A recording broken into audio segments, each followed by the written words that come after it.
A university lecture hall, bright lights, hundreds of students sitting, and on the stage, two people standing, one Muslim student and one professor who says, "God doesn't exist." Zoom the camera on that Muslim student's face. His hands are trembling, his heart is pounding, and the entire hall is staring at him. But that day, something happened that nobody expected. This is not just the story of a debate. This is the story of a question that humanity has been asking since drawing its very first breath. Is there someone who is watching over everything? The atheist says, no. The Muslim says, yes.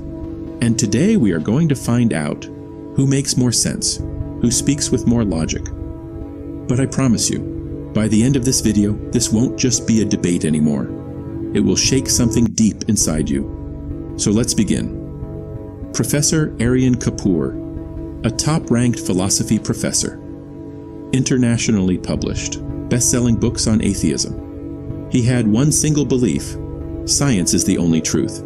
What cannot be seen does not exist. And standing across from him, Omar Farouk, a final-year student, simple clothes, no philosophy degree, no awards, but in his eyes, a completely different kind of fire. The topic of the debate: does God exist? Professors, journalists, and students filled the hall. The majority were atheist or agnostic, and everyone knew Omar was alone. But this was only the beginning. The professor picked up the mic. He smiled, confident, like a lion standing in his own jungle. "Gentlemen, let me ask a simple question," he said. "Show me God. One photograph, one scientific proof, one measurable signal. You can't, because he doesn't exist." Applause filled the hall, some laughter. Omar closed his eyes once, then picked up the mic. "Professor, one question. Have you ever seen your grandmother's love under a microscope?" Silence. "Was your grandmother's love real or not? Because it was never measured, was it?" A soft murmur rippled through the hall. Omar continued, "Denying the existence of something just because it cannot be measured? That is not science. That is ignorance." The professor's confident expression shifted slightly, but he wasn't defeated yet. And then something happened that nobody expected. The professor launched a direct attack. "Evolution proves we don't need God. The universe created itself. The Big Bang happened. No creator needed." Omar slowly nodded his head, the way a teacher looks at a student. "Professor, even in the Big Bang theory, there was first a singularity, one point, infinite density, infinite temperature. Where did that singularity come from?" "From nothing," the professor said. "Something comes from nothing?" Omar said in almost a whisper. "You are a philosophy professor. You yourself know. Ex nihilo nihil fit. Nothing comes from nothing. It's written in Latin." A professor in the corner began taking notes. Omar didn't stop. "If the universe could not create itself, then someone created it. And whatever exists outside the universe, outside time, outside space, we call that God." This time there was no applause in the hall, just silence. That silence which arrives when something reaches all the way to the heart. But the debate was not over yet. The professor pulled out his biggest weapon. If God is so merciful, why does he allow suffering? Children die, innocent people suffer, cancer, war, earthquakes. Where is your God then? When you hear this question, your heart stops for a moment. Omar also paused. 1 moment, 2 moments, and then he said something that completely changed the scene. "Let me ask you something, Professor," Omar said. "When your friend is in pain, do you abandon him simply because his pain makes you uncomfortable?"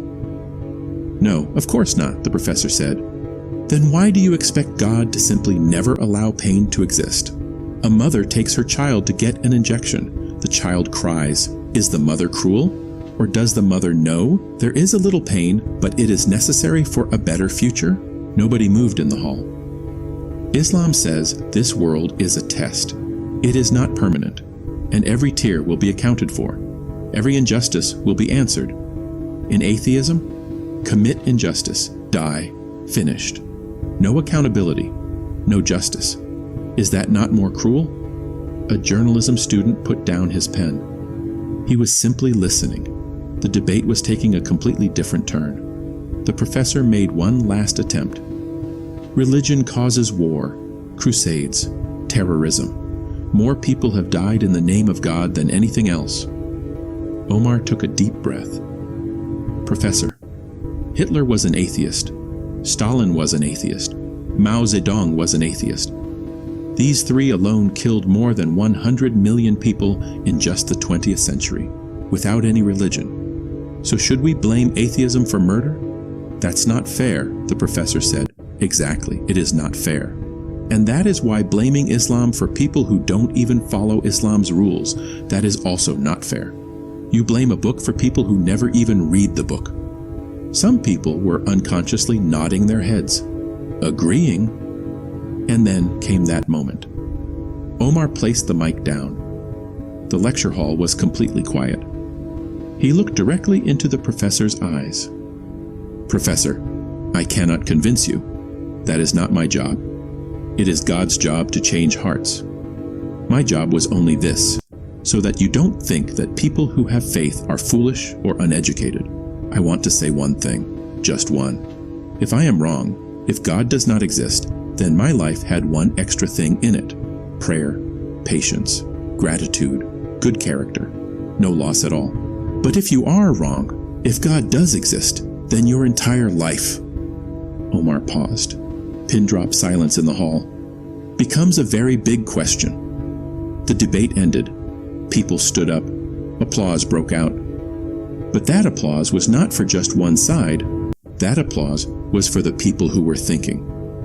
Professor Aryan Kapoor stepped off the stage. Many people went to him to congratulate him, but there is one image that the camera captured that day. The professor was standing in a corner, alone, eyes down, thinking about something. What was he thinking? Only he knows that. This story is not just the tale of a debate, my friends. This is a reminder: having faith is not weakness. The Quran was written 1400 years ago. Even today, it does not clash with modern science.